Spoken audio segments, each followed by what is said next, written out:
투자를 하려면 어느 정도 기업의 재무제표에 대해 살펴볼 줄 알아야 한다. 전문적인 회계 지식까지 필요한 것은 아니나 회사의 재무 상태에 대해 간단히 파악해 볼 수 있는 몇 가지 사항은 체크해 볼 수 있어야 한다. 어떤 회사의 재무 상태표를 짧은 시간에 살펴보려면 가장 먼저 단기적인 부채 상환 능력을 본다. 즉, 유동자산과 유동부채의 비율을 보는 것이다. 기업은 대개 유동부채를 갚지 못해 도산한다. 유동부채란 1년 안에 갚아야 할 의무가 있는 부채를 말한다. 이 유동부채를 갚기 위한 자금 조달이 여의치 않으면 도산으로 직결된다. 당장 눈앞에 닥친 부채를 갚지 못하면 도산할 가능성이 높다. 유동부채의 상환 능력을 보는 지표 중 하나를 유동비율이라고 하는데, 유동자산을 유동부채로 나눈 것이다. 유동자산은 현금 예금, 외상판매 대금, 재고자산 등 단시간 내에 자금화할 수 있거나 바로 사용할 수 있는 자산이다. 유동자산이 유동부채보다 많은지, 즉 유동비율이 100%를 넘는지 아닌지만 보면 되기 때문이다. 굳이 계산할 필요도 없다. 유동부채를 감당할 만큼의 유동자산이 있다면 일단 당장은 안심해도 된다고 생각할 수 있다. 재무상태표에는 일반적으로 유동자산의 총합과 유동부채의 총합이 기재되어 있으므로 1초면 충분히 판단할 수 있다. 재무상태표를 경영적으로 보면 운용과 조달이다. 재무상태표가 경영적으로 의미를 갖는 이유는 자금의 운용과 조달을 나타내기 때문이다. 재무상태표는 우변과 좌변으로 나뉜다. 좌변은 자산으로 회사의 재산 내역을 나타낸다. 회계 규칙상 정해진 현금과 토지 같은 과목별로 이것들을 구입했을 때의 가격으로 표시하는 것이 원칙이다. 크게 나누면 앞에서 설명한 유동자산과 고정자산으로 구분할 수 있다. 한편 재무상태표의 우변은 부채와 순자산이다. 부채에는 자산과 마찬가지로 유동부채와 고정부채가 있다. 재무상태표의 우변은 좌변의 자산을 사기 위해 필요한 자금의 조달 방법을 나타낸다. 기업은 부채라는 형태와 순자산이라는 형태로 회사를 움직이는 자금을 조달한다. 부채나 순자산으로 조달한 자금을 이용해 자산을 마련하므로, 달리 말하면 자산은 조달한 자금의 운용이라고 생각할 수 있다. 이익은 자산을 운용한 결과다. 부채와 순자산으로 조달한 자금을 가지고 자산을 운용하므로 재무상태표의 우변과 좌변은 반드시 같도록 되어 있다. 이 때문에 좌우의 균형이 잡혀 있다는 의미에서 재무상태표를 밸런스 시트라고도 부른다.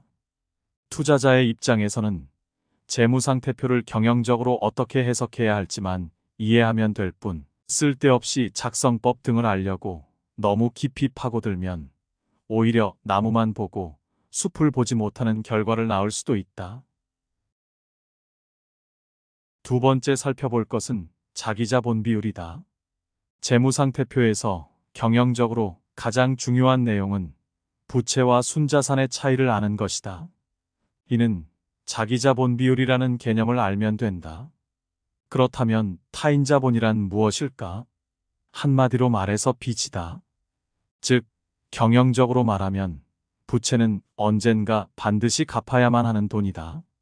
한편 순자산은 불입받은 자본금이나 이익의 축적인 이익잉여금 등이며 주주로부터 예탁받은 돈인데, 회사를 해산이라도 하지 않는 한 갚지 않아도 되는 돈이다. 갚아야만 하는 돈과 갚지 않아도 되는 돈의 차이를 아는 것이 재무상태표를 공부할 때 가장 중요한 이유는 회사는 부채를 갚지 못하면 망하기 때문이다. 기업을 경영할 때 일정 수준보다 부채를 늘리면 안정성이 훼손된다. 부채가 많더라도 매출액이나 이익이 꾸준히 상승할 때는 어떻게든 견딜 수 있을 때도 많지만, 실적이 하락하기 시작하는 순간 저항력을 상실한다. 그래서 재무상태표에서 중요한 지표가 바로 자기자본 비율이다. 자기자본 비율이란 자산을 조달하고 있는, 즉 회사 경영에 사용하는 자금 중에 갚을 필요가 없는 자금의 비율이다. 이 지표는 회사의 중장기적인 안정성을 나타낸다.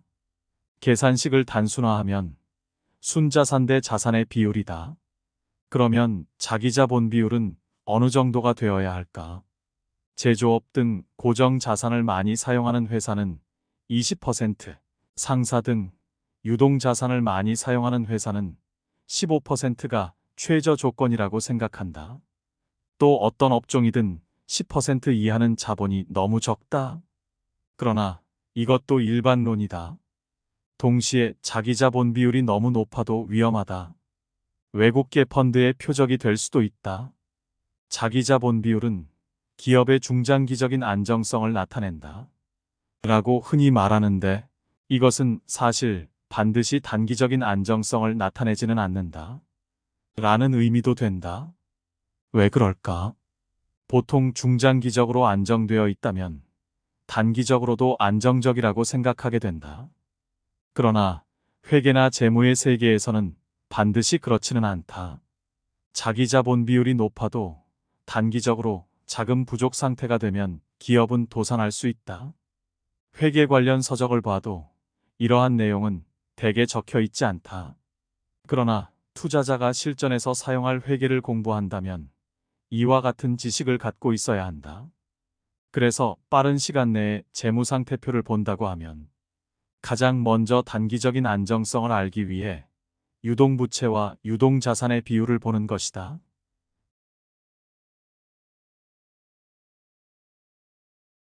세 번째는 부채 비율이다. 부채 비율은 부채 총액을 자기 자본으로 나눈 값이다. 부채 비율이 높다는 것은 기업이 부채를 많이 끌어쓰고 있다는 것을 의미한다. 일반적으로 부채 비율이 100% 이하를 표준 비율로 보고 있으며 기업의 부채액은 적어도 자기 자본액 이하인 것이 바람직하다. 만약 기업의 부채 비율이 높다면 재무 구조가 불건전해 지불 능력이 문제가 된다고 판단하므로 기업의 신용 등급이 떨어질 수 있다. 또한 금융기관으로부터 금리가 인상될 위험도 있다. 그러나 부채 비율이 높은 기업이라 하더라도 해당 기업이 안정된 수익 모델을 갖고 있다면 적정량의 부채 비율을 가질 시 오히려 안정적인 기업으로 평가될 수 있다. 통상적으로 부채 비율이 200% 이하면 건전성이 높다고 판단하고 200% 이상이면 건전성이 낮다고 볼 수 있다. 네 번째는 단기 유동성을 확인한다. 재무상태표에서 경영적 의미를 읽기 위해서는 단기 유동성이라는 말을 기억해 두기 바란다. 사실 경영적 측면에서 보면 이것이 제일 우선순위다. 단기 유동성을 식으로 나타내면 현금 예금 플러스 금방 현금화할 수 있는 유가증권 나누기 월간 총매출액이다. 월간 총매출액은 손익계산서의 연간 매출액을 12로 나눠 계산한다. 이 비율의 특색은 재무상태표에 나온 숫자만으로 산출할 수 있는 자기자본 비율이나 유동 비율과 달리 손익계산서상의 매출액과 재무상태표상의 보유 현금 예금의 비율을 나타냈다는 점이다. 그런데 딱 1초만 결산서를 볼 수 있다면 유동 비율을 본다면서 왜 단기 유동성이 가장 중요하냐고 생각하는 사람도 있을 것이다. 그 이유는 다음과 같다. 재무상태표 등의 결산서는 결산한 뒤 적어도 2개월 정도 지나서 발표된다. 만약 회사가 쓰러질 것 같습니다. 라면서 재무상태표를 들고 달려오는 사장이 있더라도 그러한 오래된 정보로는 대응할 방법이 없다. 중요한 것은 당장의 자금 조달 상황이며 이를 알 수 있는 가장 좋은 지표가 단기 유동성이다. 대기업은 1개월분, 중소기업이라면 1.5개월분 정도의 단기 유동성을 항상 준비하고 있지 않으면 안심할 수 없다. 단기 유동성에 은행으로부터 바로 자금을 빌려줄 수 있다는 약속을 받은 금액을 포함해도 상관없다. 항상 조금씩이라도 좋으니 여유 있게 경영을 하는 것이 중요하며 단기 유동성이 없으면 자금적으로나 정신적으로나 여유가 없어진다. 고객 우선이 현금 조달 우선으로 바뀌면 회사는 가망이 없다. 단기 유동성이 빈약해지거나 여유가 없어질 것 같으면 앞에서 설명한 자기자본 비율이나 유동 비율은 일단 잊어버리고 돈을 빌려서라도 단기 유동성을 확보하는 것이 중요하다. 부채에도 순자산에도 조달 비용이 든다. 자기자본 비율은 기업의 중장기적인 안정성을 나타내는 중요한 지표이며 자산이라는 재산을 마련하기 위해서는 부채라는 형태와 순자산이라는 형태로 자금을 조달한다. 그리고 이 자금 조달에는 조달 비용이 당연히 들어간다. 부채에는 차입금이나 사채 같은 유이자 부채와 외상 판매 대금 등 금리가 없는 무이자 부채가 있는데 유이자 부채의 금리가 조달 비용이다. 무이자 부채에서는 금리가 발생하지 않으므로 유이자 부채가 적은 기업은 부채 전체를 놓고 볼 때 조달 비용이 거의 없는 셈이 된다. 한편 순자산의 조달 비용은 무엇일까? 재무이론에 의하면 순자산의 조달 비용은 주주의 기대 수익률이다. 주주는 기업에 자본을 위탁했다. 순자산은 대략적으로 볼 때 주주가 출자한 자본금, 자본잉여금 등과 이익의 축적인 이익잉여금 등이다. 자본금과 자본잉여금이 자본이며 이익잉여금은 그 과실이라고도 할 수 있다. 어쨌든 순자산은 주주의 것이며 주주로부터 기업이 위탁받은 것이다. 이 순자산의 조달 비용인 주주의 기대 수익률은 조금 복잡할지도 모르지만 국채금리 플러스 알파와 같이 계산된다. 주주가 기업에 위탁한 순자산이 국채와 같은 수익률이라면 기업에 맡겨놓을 필요가 없다. 자신이 국채를 사서 운용하는 편이 낫기 때문이다. 기업에 자금을 맡기는 이유는 리스크는 있지만 그만큼 국채보다 높은 수익률을 기대할 수 있기 때문이다. 그 분량이 플러스 알파가 된다. 그리고 이 플러스 알파는 주가의 변동 정도에 따라서도 달라지지만 수퍼센트에서 10% 이상까지 기업에 따라 다양하다. 그러므로 우량 기업이라도 자본의 조달 비용이 최저 5% 정도는 들어간다. 외국계 펀드가 노리는 기업의 대차대조표. 이번에는 외국계 펀드의 표적이 되는 기업의 재무제표에 관해 살펴보자. 이들 회사는 모두 자기자본 비율이 높고 자기자본 이익률이 낮다. 또 자기자본 이익률은 앞에서 나온 자산 이익률과는 다르므로 주의하기 바란다. 먼저 낮은 자기자본 이익률은 높은 자기자본 비율과 커다란 관계가 있다. 자기자본 이익률은 자기자본에 대한 순이익의 비율이다. 자기자본 이익률에서 사용하는 이익은 세금을 납부한 뒤의 순이익이다. 순이익을 사용하는 이유는 주주에게서 받은 자금에 대한 이익률을 계산하는 것이기 때문이다.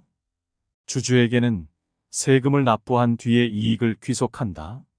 앞에서 설명한 자산 이익률을 가중평균자본 비용과 비교할 때는 영업이익으로 계산했다. 자산 이익률의 경우 다른 회사와 비교할 때는 영업이익뿐만 아니라 경상이익이나 순이익이어도 상관없다. 그러나 자기자본 이익률은 무조건 순이익이다. 세상에는 아무리 작은 일에도 반드시 이유가 있다. 항상 왜?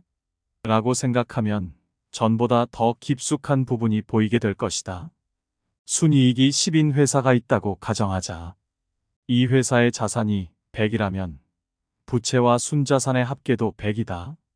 사례 1에서는 이 회사의 자기자본 비율이 50%라고 가정한다. 부채가 50, 순자산이 50이다. 그러면 자기자본 이익률은 20%가 된다. 사례 2에서는 이 회사의 자기자본 비율이 10%라고 가정한다. 부채 90, 순자산 10이다.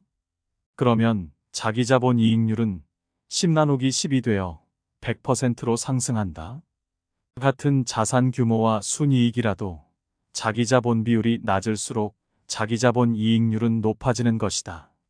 자기자본 이익률이 낮으면 어떻게 될까?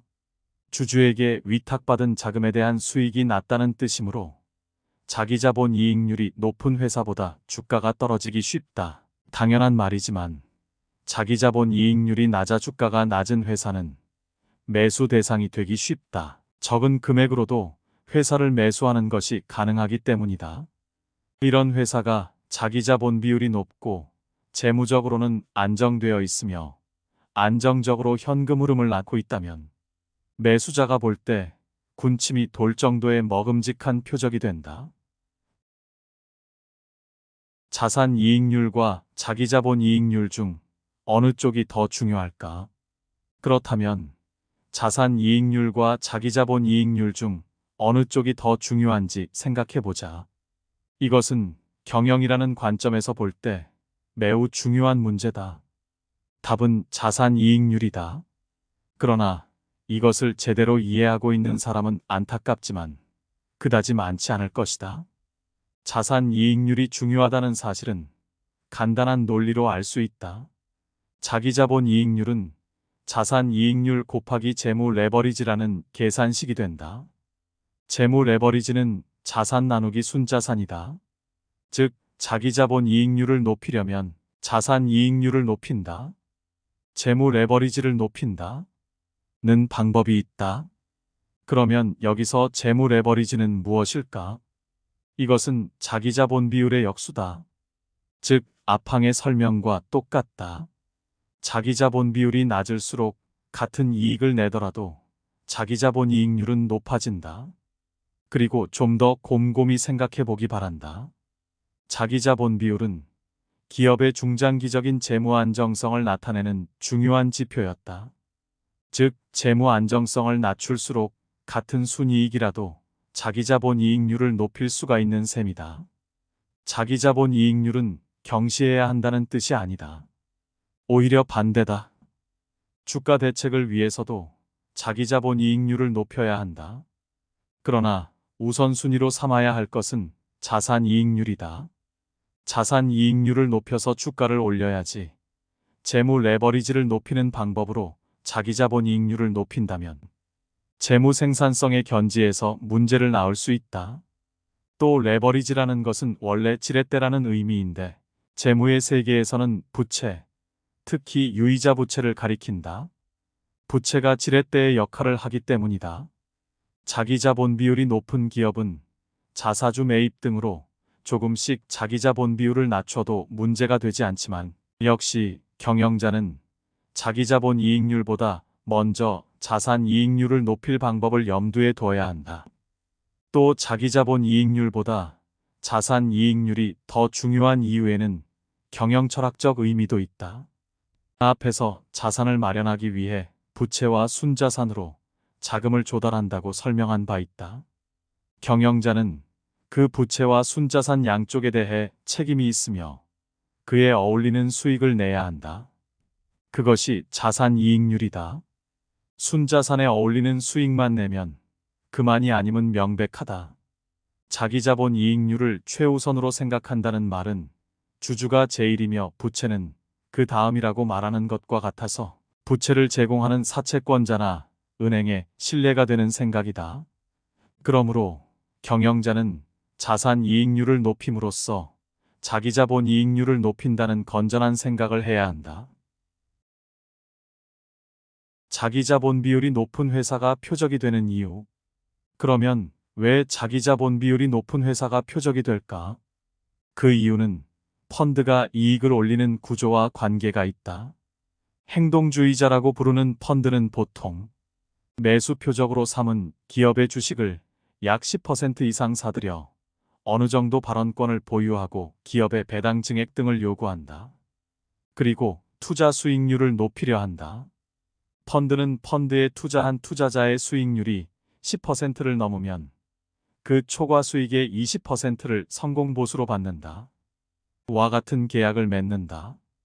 즉, 어느 정해진 수익률까지는 투자가가 수익을 전부 가져가는 것이 일반적이다. 즉, 계약한 수익률 이상을 내지 못하면 펀드는 한 푼도 벌지 못한다. 그러므로 펀드로서는 수익률이 매우 중요한 문제다. 그래서 펀드에게는 수익률을 높이기 위한 좋은 방법이 있다. 차입금을 이용하는 방법이다. 펀드가 투자 자금의 차입금을 사용하면 투자 수익률을 높일 수 있다. 가장 단순한 방식을 먼저 설명하도록 하겠다. 가령 10억을 투자해서 매년 1억의 수익을 낳고 있다고 가정하자. 단순히 생각하면 수익률은 연리로 10%다. 그런데 이 투자액 10억 가운데 5억이 차입금이고 그 금리 부담이 연간 2%라고 가정하자. 나머지 5억은 투자자들로부터 투자받은 자금이다. 그러면 수익률은 얼마가 될까? 이익이 1억이고 빌린 5억의 금리가 그 2%인 1,000만 원이므로 순이익은 9천만 원이 된다. 즉 투자액 5억에 대한 이익률이 18%로 단숨에 뛰어오르는 것이다.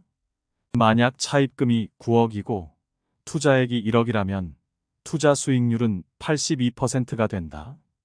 기업 전체를 매수하는 펀드를 바이아웃 펀드라고 부를 때가 있는데 이 또한 기본적으로는 차입금을 이용한다. 그것을 차입 매수라고 한다. 앞에서 레버리지라는 말이 나왔던 것을 기억하는가? 자기 자본 비율의 역수를 재무 레버리지라고 부르며 레버리지는 부채, 특히 유이자 부채를 가리킨다고 설명한 바 있다. 차입 매수는 차입금을 섞어 투자하는 방식으로 펀드는 차입 매수를 이용해 수익률을 높인다. 그리고 조금 복잡한 구조라 자세한 설명은 하지 않겠지만 바이아웃 펀드가 기업을 매수하면 매수된 기업이 그 차입 매수에 사용된 차입금을 갚게 된다. 앞서의 설명에서도 알 수 있듯이 차입 매수를 행할 때는 부채 비율이 높을수록 수익률도 높아진다. 그러나 매수한 기업이 부채를 상환해야 하기 때문에 너무 과도하게 레버리지를 걸면 이번에는 재무 안정성에 영향을 줘서 매수한 기업이 도산할 우려도 있다. 그렇게 되면 펀드는 본전도 건지지 못하게 된다. 그런데 매수된 기업의 자기 자본 비율이 높으면 그 기업에 상당한 빚을 짊어지울 수가 있다. 즉 펀드로서는 투자액 중 차입금의 비율을 높여 투자 수익률을 향상시켜도 위험성이 적다.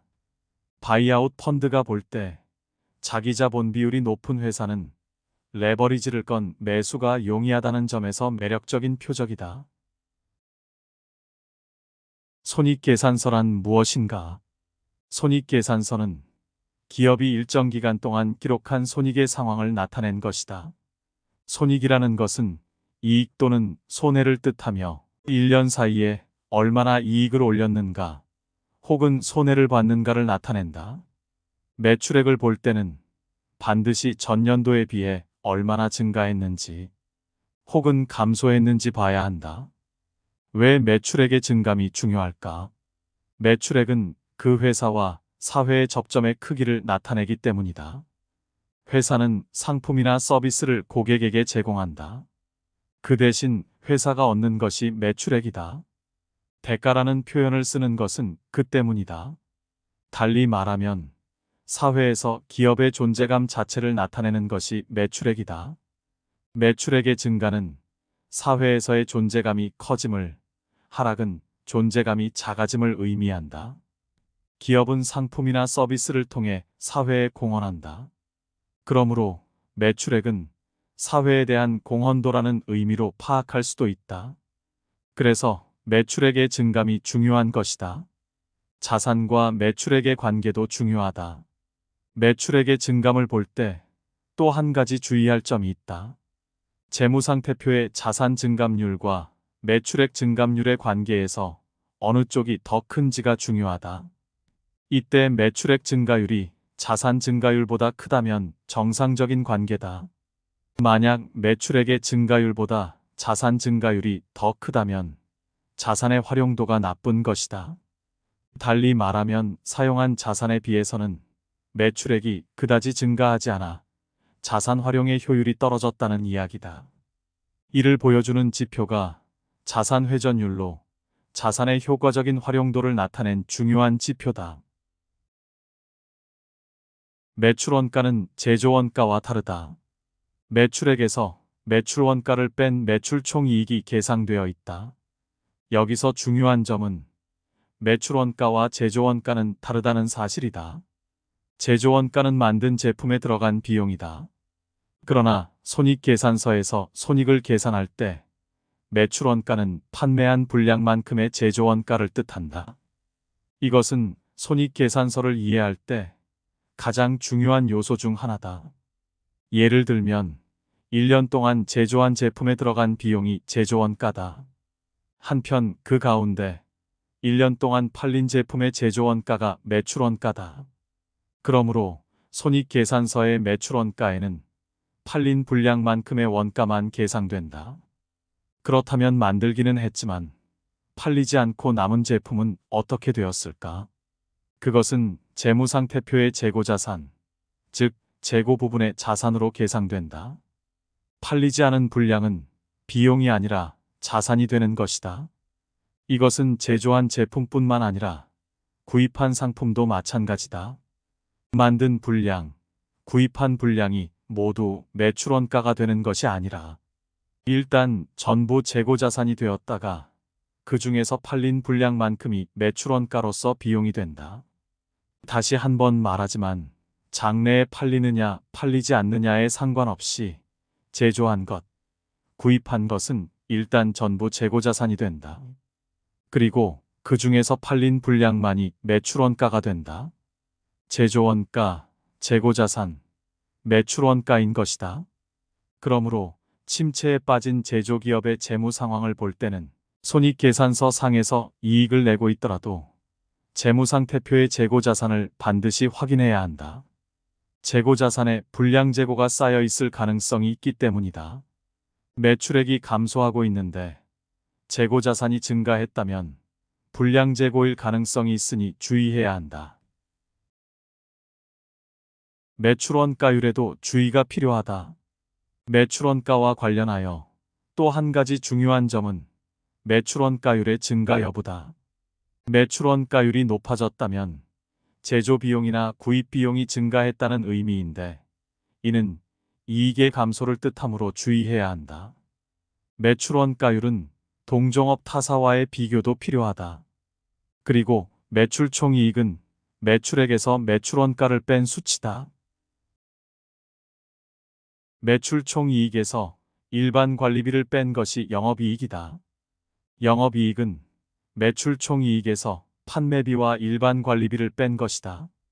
제조나 구입과 직접 관계가 없는 비용이 판관비인데 매출액에 대한 판관비의 비율도 중요하다. 기껏 열심히 매출총이익을 벌어들여도 판관비가 많으면 이익은 나지 않기 때문이다. 그리고 경상이익은 여기서 금리 등의 영업외손익을 조정해 계산한다. 만약 이자 지급이 많으면 영업이익에 비해 경상이익이 큰 폭으로 감액된다. 유이자 부채가 많은 기업은 금리 상승에 주의해야 한다. 또 영업외손익에는 관련 회사가 낸 이익지분법 이익도 계상된다. 당기순이익은 특별손익 조정과 세효과 회계를 거친다. 경상이익에서 특별손익을 조정하면 조정 전 당기순이익이 계산된다. 특별이익 또는 특별손실은 일회성 이익 또는 손해를 말한다. 가령 공장을 장부 가격보다 비싸게 팔아 이익이 생겼거나 자회사를 매각했더니 손실이 나는 등 항상 일어나는 일이 아니라 그때만 특별히 일어나는 손익을 가리킨다. 또 조정 전 당기순이익에서 세금을 재무상으로 조정하면 당기순이익이 계상된다. 세금을 재무상으로 조정하는 일은 세효과 회계라고 부르는 회계처리다. 실제로 납부하는 세액과 장래에 되받을 혹은 납부할 예정인 세액을 조정해 재무회계상의 이론적인 세액을 계상하는 것이다. 간단한 예를 들어 설명해 보겠다. 만약 상품을 판 곳이 도산을 했다면 재무회계상으로는 대손충당금을 즉시 계상해 그만큼을 손실로 처리하는 것이 건전한 회계처리다.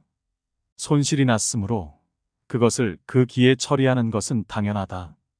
그러나 세법상으로는 그 손실액 전액을 곧바로 세무상의 비용인 손금 처리하는 것이 허용되지 않는다. 그 기의 절반, 다음 기의 절반씩 처리해야 한다.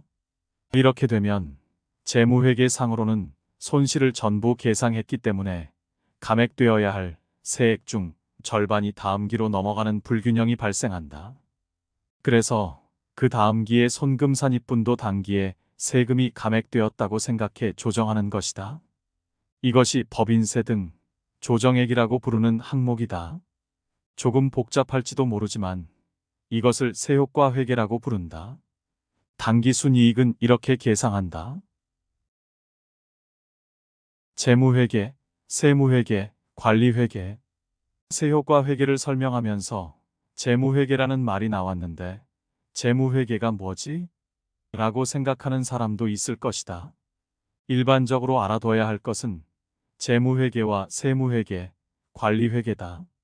재무회계는 외부에 대해 정해진 기준에 따라 계시하는 것을 목적으로 한 회계다. 회사법이나 금융상품거래법에 준거한 회계 기준에 따라 재무제표를 계시한다. 외부란 은행과 채무자, 주주, 구입처 등 기업에 돈을 빌려주거나 투자를 하려는 사람들이다. 또 자녀를 취직시키려는 부모도 회사의 재무 상황에 흥미가 있을 것이다. 이때 통일된 기준을 정해놓지 않으면 다른 회사들 간의 비교는 불가능해진다. 은행이나 투자가가 복수의 회사를 객관적으로 비교할 수 있도록 정해진 기준에 따라 재무 내용을 계시하는 것이 재무회계다. 한편 세무회계는 세금을 계산하기 위한 회계다. 이렇게 말하면 세금은 이익의 세율을 곱한 거 아니야? 라고 생각하는 사람도 있을지 모른다. 분명히 그렇기는 하지만 정확히 말하면 세무회계상의 이익과 재무회계상의 이익은 다르다. 이것은 주로 재무회계상의 비용과 세무회계상의 비용이 차이나기 때문이다. 앞의 예와 같이 판매처가 도산했을 때 발생하는 대손 충당금의 재무회계상의 계상 시기와 손금 산입 시기가 다른 경우가 이에 해당한다. 또 건물이나 설비, 자동차 등의 감가상각에 관해서는 세법상 상각기간이 모두 정해져 있는데 그것을 세법상의 규정보다 빠르게 했을 경우에도 비용과 손금의 차이가 발생한다. 가장 알기 쉬운 예는 접대 교재비다. 대기업의 경우 정부의 재정 사정에 따라 접대 교재비는 일체 손금 산입이 허용되지 않았다. 접대 교재비도 회사에 돈이 나가는 것임에는 틀림이 없으므로 당연히 재무회계상으로는 비용이 된다. 그러나 손금은 아니므로 세무계산상으로는 그만큼 더 많은 세금을 내야 한다. 접대 교재비를 사용하면 술집이야 즐겁겠지만 회사로서는 비용뿐만 아니라 세금 부담도 쓸데없이 커짐을 인식해야 한다. 마지막으로 관리회계는 기업의 성과를 파악하기 위한 회계다. 경영을 위한 회계라는 의미다. 경영을 실시할 때 필요한 정보를 작성하는 것이 관리회계의 역할이다. 종업원 한 명당 생산성이나 매출액 영업이익률 같은 것부터 조금 어려운 개념이지만 대기업에서 채용하고 있는 경제부가가치 EVA, 자유현금 흐름까지 포함된다. 손익분기점 분석과 증분이익 등도 관리회계의 개념이다. 관리회계에는 정해진 규칙은 없다. 자사의 성과를 알기 위해 필요한 최소의 숫자를 파악하는 것이 중요하다. 너무 많아도 너무 적어도 안 된다. 관리회계의 자료는 대부분 재무회계의 자료다. 그러므로 관리회계를 이해하려면 재무회계의 기본적인 지식이 필요하다. 빚을 갚을 수 있는 한도는 어느 정도일까? 빚은 어느 정도까지 안심할 수 있을까?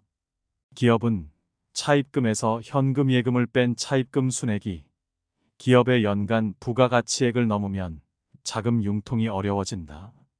앞에서 말했듯이 매년 벌어들이는 부가가치액을 가지고 급료와 그 밖의 경비도 치러야 하므로 전액을 차입금 상환에 충당하는 것은 물론 불가능하다. 부가가치의 10% 이익이 난다면 상당히 좋은 회사다. 여기서 세금을 납부하고 남은 돈 순이익이 기업이 자유롭게 사용할 수 있는 돈이 된다. 실제로는 감가상각비처럼 자금이 나가지 않는 비용이 있으므로 간이적으로는 순이익 플러스 감가상각비가 자유현금 흐름이 된다. 이러한 점들을 고려하면 이익이 웬만큼 나는 회사라도 상환에 돌릴 수 있는 자금은 고작 해야 부가가치의 10%에서 20% 정도다. 물론 자금 유통의 어려움은 차입 연수에 따라서도 크게 달라지는데 일반적인 기업은 장기 차입이라 해도 3년에서 5년 정도의 기한이 많으며 아무리 길어도 7년 정도다. 단기도 포함시키면 평균 차입 기간은 보통 2, 3년이 된다.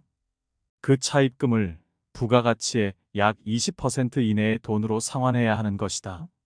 물론 기업이 빌린 돈 전부를 한꺼번에 갚을 필요는 없다. 단기로 빌린 자금이든 장기 자금이든 어느 정도까지는 차환이 가능하지만 그래도 차입금 순액은 일반적으로 연간 부가가치액 이하가 무난하다. 채무에서는 이자에 대해서도 생각해야 한다. 기업 경영의 안전성을 나타내는 지표 중 하나로 이자 보상 비율이 있다. 이것은 영업이익이 지급이자의 몇 배인지를 나타낸다. 이자의 액수가 영업이익을 넘어서면 영업이익만으로는 이자를 내지 못하게 된다. 이와 같은 상황에서는 영업이익이 흑자여도 경상이익이 적자가 될 가능성이 높다. 충당금. 충당금이란 장래의 비용으로 지급이 확실시되는 금액을 현 시점에서 비용으로 미리 계상해 재무상태표에 기재해 놓은 금액이다. 여기서 주의해야 할 점은 충당금과 적립금은 다르다는 사실이다. 비용을 충당금으로 계상해도 실제로 적립하지 않는 경우는 많다. 퇴직급여 충당금을 예로 들자면 일반적으로 전원이 한꺼번에 퇴직하는 일은 거의 없으므로 충당 대상은 전원이더라도 전액을 적립할 필요는 없다. 이익과 현금 흐름은 다르다. 현금 흐름 계산서는 3개의 구역으로 나뉜다. 영업 현금 흐름과 투자 현금 흐름, 재무 현금 흐름이다. 영업 현금 흐름은 기업이 통상적인 영업 활동을 통해 어느 정도의 현금 흐름을 얻었는지 또는 잃었는지를 나타낸다. 여기서 중요한 점은 이익과 현금 흐름은 다르다 라는 것이다. 이익이 나더라도 현금 흐름은 마이너스일 수도 있다. 왜 이익과 현금 흐름이 다를까? 여기에는 크게 2가지 요인이 있다. 첫째, 현금이 나가지 않는 비용이 있기 때문이다.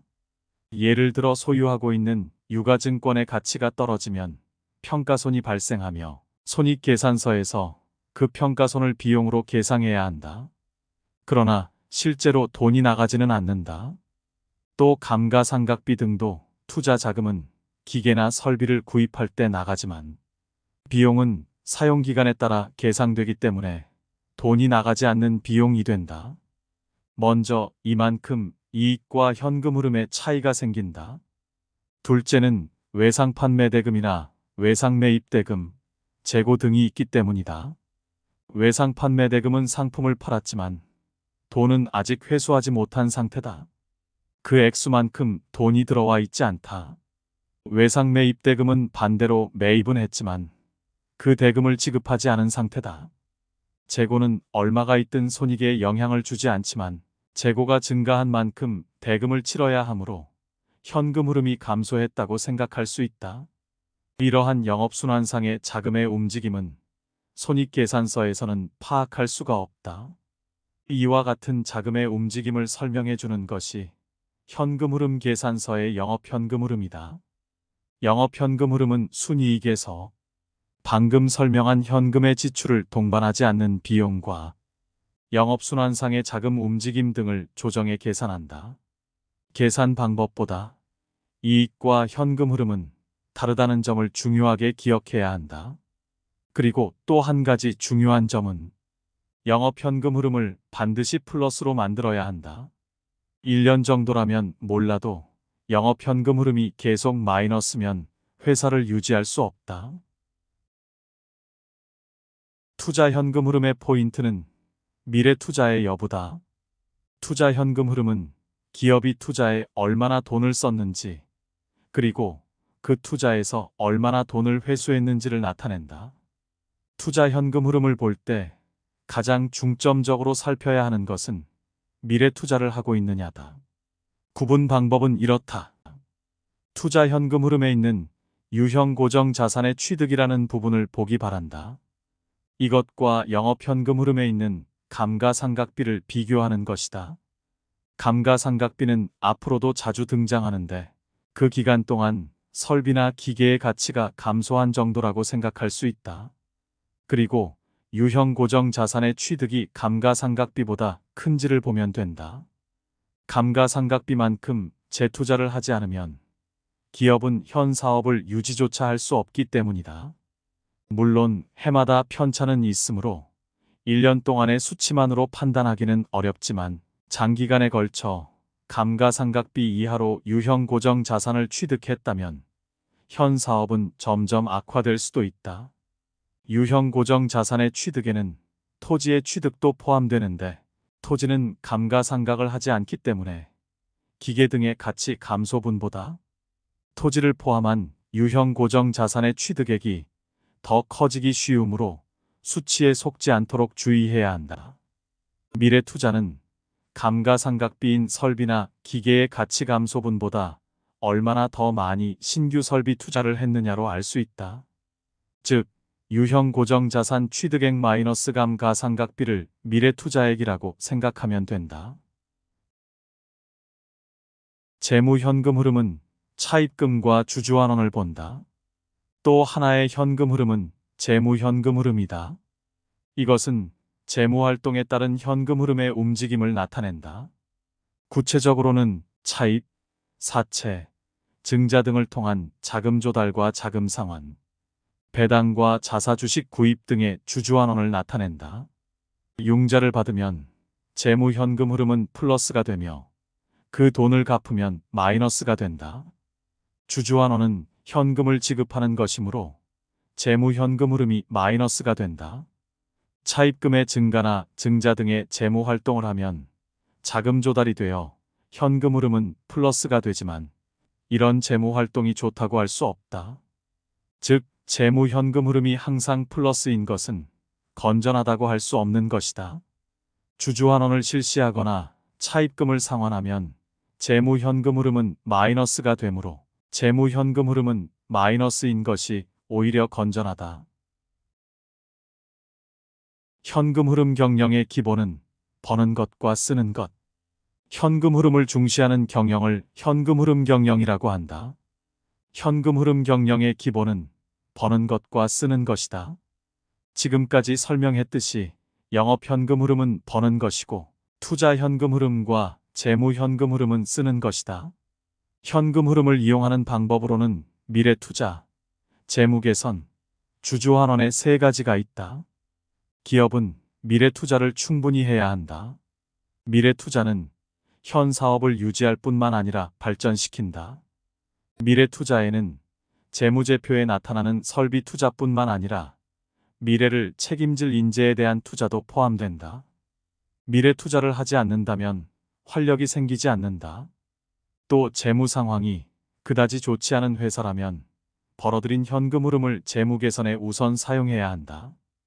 또한 현재의 주주에 대한 환원도 주가를 유지하는 데 중요한 요소임은 말할 것도 없다. 이 버는 것과 쓰는 것의 가장 이상적인 상황은 벌어들인 영업 현금 흐름의 범위 안에서 미래 투자와 재무 개선, 주주 환원을 하는 것이다. 즉, 돈을 쓰는 투자 현금 흐름과 재무 현금 흐름의 마이너스 합계가 벌어들이는 영업 현금 흐름의 액수를 넘지 않는 것이 좋다. 버는 것에 대해 추가적으로 설명할 것이 하나 있다. 바로 자유현금 흐름에 대해서다. 이것은 말 그대로 기업이 자유롭게 사용할 수 있는 돈이다. 영업 현금 흐름을 벌어들여도 그것이 전부 자유롭게 사용할 수 있는 자금은 아니다. 현 사업을 유지하기 위해 필요한 자금은 자유롭게 사용할 수 있는 자금이 아니다. 즉, 자유현금 흐름은 영업현금 흐름에서 현 사업 유지를 위해 필요한 자금을 뺀 돈이다.